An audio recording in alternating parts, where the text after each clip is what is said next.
এই ভিডিওটি একটু খেয়াল করে দেখবেন, হয়তো আপনাদের অজানা কিছু তথ্য এই ভিডিওর মাধ্যমে জানতে পারবেন এবং আপনাদের মতামত কমেন্টে জানিয়ে যাবেন প্লিজ। তাদের দলের নাম ছিল আওয়ামী মুসলিম লীগ। ইসলামের প্রতি এত ঘৃণা তাদের ছিল যে মুসলিম শব্দ তারা বাদ দিয়ে আওয়ামী লীগ নাম করেছে দলের।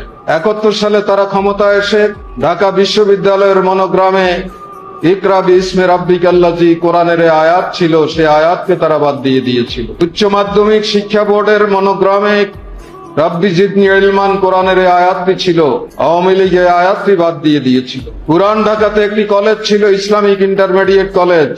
যেহেতু এখানে ইসলাম শব্দ আছে, এ কারণে এই কলেজের নাম পরিবর্তন করে কবি নজরুল ইসলাম কলেজ নামকরণ করা হয়েছিল।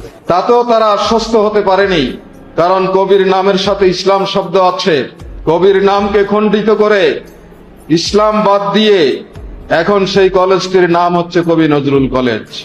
জাহাঙ্গীরনগর মুসলিম বিশ্ববিদ্যালয় ছিল ওই বিশ্ববিদ্যালয়ের নাম, সেখান থেকে মুসলিম বাদ দিয়ে জাহাঙ্গীরনগর বিশ্ববিদ্যালয় করা হয়েছে। ঢাকা বিশ্ববিদ্যালয়ের একটি হলের নাম ছিল সলিমুল্লাহ মুসলিম হল, সেখানেও মুসলিম আছে, এটা তাদের গায়ে সহ্য হয় না। মুসলিম শব্দ বাদ দিয়ে সেটার নাম রাখা হয়েছে সলিমুল্লাহ হল। তারা ক্ষমতায় এসে একটা নাস্তিক মুরতাদ কুদরতে খোদার শিক্ষা রিপোর্টের আলোকে শিক্ষা কমিশন তারা তৈরি করেছিল। এদেশের মানুষের উপরে নাস্তিক্যবাদী শিক্ষা চালু করে দিয়েছিল, চাপিয়ে দিয়েছিল।